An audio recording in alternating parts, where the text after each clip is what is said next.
Video में हम देखेंगे ग्रीस और फारस युद्ध। ग्रीस मतलब उसी को यूनान कहते हैं और उसी को ग्रीक कहते हैं, और उसका जो युद्ध हुआ था फारस के साथ, उसी को आज हमको देखना है। तो सबसे पहले आपको नक्शा आप समझ लीजिए। इस नक्शे में ग्रीस कहाँ पे है दिख गया आपको। ग्रीस के बाद फिर ये कंडीशन था, ये जो लाल रंग का जो दिख रहा है ये जो है फारस है, फारस का नक्शा है। और इधर जो हरे रंग में जो रंगा हुआ है ये जो है ग्रीक का नक्शा है। चलिए आगे देखते हैं।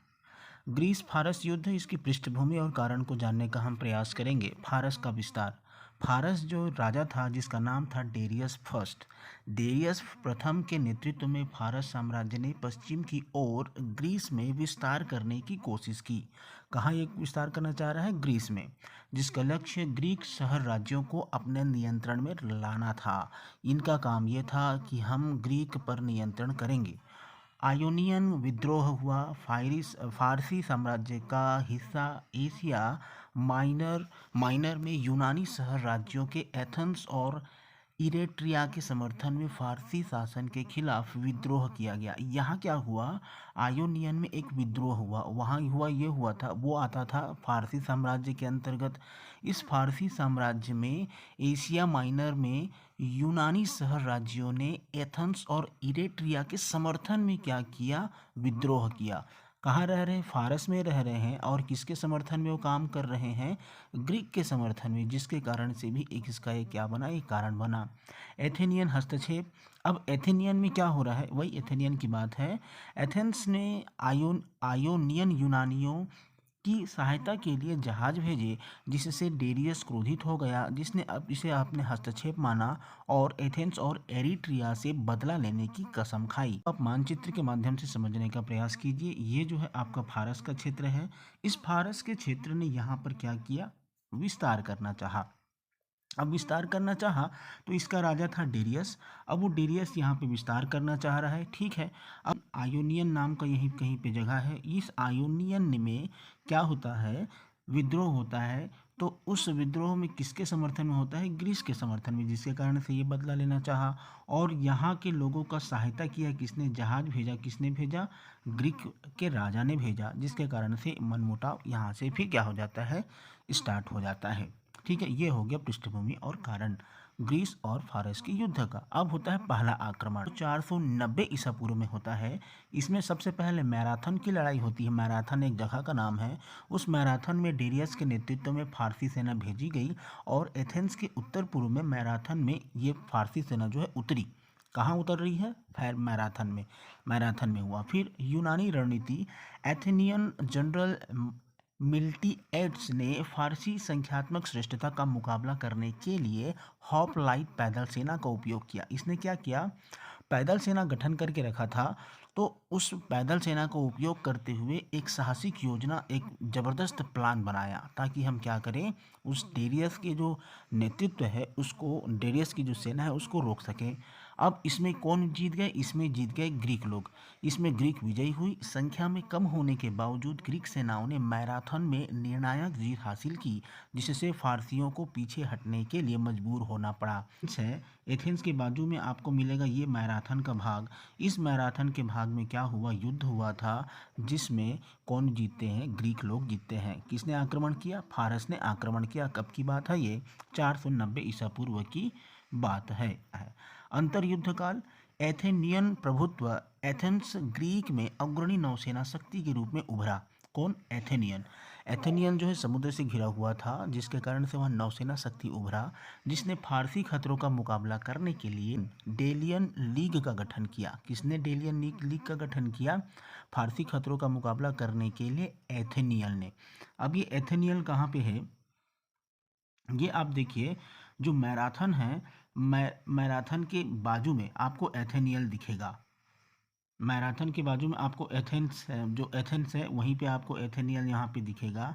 और यहीं पर ये लोग क्या करते हैं, अपने आप को मजबूत लाने के लिए सेना को मजबूत करने का ये लोग काम करते हैं। अब सुरक्षा का निर्माण करने का हुआ कैसे?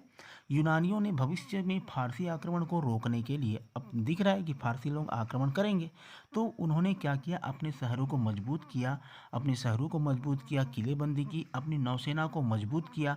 भाई देखिए, आसपास पूरा समुद्र है, तो समुद्र में कौन काम करेगा? भाई नौसेना काम करेगा। तो उसको क्या किया, नौसेना को इन्होंने नौसेना में काम किया, नौसेना को मजबूत किया ग्रीक वासियों ने। ठीक है, ये हो गया अंतर युद्ध काल। इसमें ज़्यादा प्रभाव किसका था? एथेनियन क्या था, दूसरा आक्रमण। अब होता है दूसरा आक्रमण 480 ईसा पूर्व से 479 ईसा पूर्व। इसमें देखते हैं तो डेरियस की मृत्यु हो गई। अब डेरियस कब तक जिएगा, वो चला गया। अब उनकी मृत्यु हो गई और उसके बाद उसका बेटा आता है जेरेक्सस। जेरेक्सस प्रथम उसके बेटे का नाम है। उसने एक विशाल आक्रमण करने के लिए एक बल इकट्ठा किया, सैन्य तैयार किया, अपने आप को मजबूत किया। फिर मैराथन में हार का बदला लेना चाहा। मैराथन में हार गया था ये, तो उस मैराथन में हार का बदला लेने के लिए ये अपने आप को मजबूत करता है। फिर थर्मोपाइले स्पार्टन राजा लियोनिदास ने फारसी सेना के खिलाफ थर्मोपाइले में संकीर्ण दर्रे की रक्षा के लिए एक छोटी ग्रीक सेना का नेतृत्व किया, जिससे ग्रीक तैयारियों के लिए समय मिल गया। ये रहा थर्मोपाइले। तो ये थर्मोपाइले में भी क्या होता है, ये लोग अपने आप को मजबूत करने के लिए एक ग्रीक सेना का गठन करते हैं और क्या करते हैं, अपने आप को मजबूत करते हैं। फिर आगे तीसरा आता है अर्टेमिसियम का नौसैनिक युद्ध। अर्टेमिसियम का नौसैनिक युद्ध होता है, ये अर्टेमिसियम है, यहाँ पे अर्टेमिसियम है, देखिए चारों तरफ से अटैक हो रहा है। अर्टेमिसियम का नौसैनिक युद्ध होता है ग्रीक और फारसी बेड़े, कौन सा? ग्रीक और फारसी बेड़े। यही अर्टेमिसियम में क्या हुआ, नौसेना का युद्ध होता है। मतलब इसकी नौसेना और इसकी नौसेना, इन दोनों की नौसेना में यहाँ पर क्या होता है, भिड़ंत होता है, और जिसमें किसी का फायदा नहीं होता है, खाली नुकसान ही नुकसान होता है। तो अर्टेमिसियम का नौसेना युद्ध होता है। ग्रीक और फारस बेड़े अर्टेमिसियम के पास भिड़े, जिसमें दोनों पक्षों का नुकसान होता है। सलामिस की नौसेना लड़ाई। अब सलामिस जाते हैं, सलामिस देखिए, ये यहाँ पे सलामिस है, ये यहाँ युद्ध हो रहा है, फिर यहाँ युद्ध हो रहा है, मैराथन में युद्ध हो रहा है, पूरा पूरा सब जगह क्या हो रहा है, चुन चुन करके लड़ाई लड़ी जा रही है। सकल्स के तहत एथेनियन नौसेना ने फारसी बेड़ों को सलामिस के संकीर्ण जल डमरू में लुभाया, जहां ग्रीक रेम्स ने बड़े फारसी जहाज़ों को मात दी और एक निर्णायक जीत हासिल की। देखिए यहाँ पर सलामील है, सलामील की नौसेना, ये सलामील दिख रहा है, यह सलामील में आपको जल डमरू मिलेगा।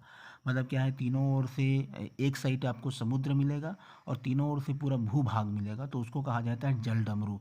जैसे कि आपको भारत और श्रीलंका के बीच मिलता है, उसको कहा जाता है जल डमरू। तो वैसे ही स्थिति यहाँ पर भी थी। तो उसी जल डमरू में क्या हुआ, युद्ध हुआ, और जिसमें किसकी जीत हुई, तो ग्रीक लोगों की जीत हुई हो जाती है, ग्रीक वासियों की हो जाती है। फिर है प्लेटिया की लड़ाई। अब प्लेटिया की लड़ाई स्पार्टन जनरल पासोनियास के नेतृत्व में ग्रीक सेनाओं ने भूमि पर फारसी सेना को हरा दिया। भूमि पर भी फारसी सेना हार रही है, जिससे ग्रीस पर आक्रमण करने के फारसी प्रयासों का अंत हो जाता है। आज प्लेटिया दिख रहा होगा, ये प्लेटिया का क्षेत्र है। परिणाम और प्रभाव क्या होता है, ग्रीक स्वतंत्रता का संरक्षण। फारसी युद्धों में ग्रीक जीत ने ग्रीक स्वायत्तता को संरक्षित किया और फारसी प्रभुत्व को रोका। इस समय क्या होता है, एथेंस जो ग्रीक का जो शहर है उसका उदय होता है। एथेंस ग्रीस में प्रमुख नौसैनिक शक्ति के रूप में उभरा, जिसने एथेनिक स्वर्ण युग और कला, संस्कृति और लोकतंत्र का विकास किया। साहस की विरासत। थर्मोपाइले, मैराथन और सलामीस, ये सब लड़ाइयाँ हैं, जगह का नाम है जहाँ पे युद्ध हुआ था। थर्मोपाइले, मैराथन और सलामीस पौराणिक लड़ाइयाँ बन गई, जो भारी बाधाओं के खिलाफ ग्रीक बहादुरी और एकता का प्रतीक बन गया। अभी बहादुरी का प्रतीक बन गया क्योंकि कम संसाधन में फारस को पराजित किया।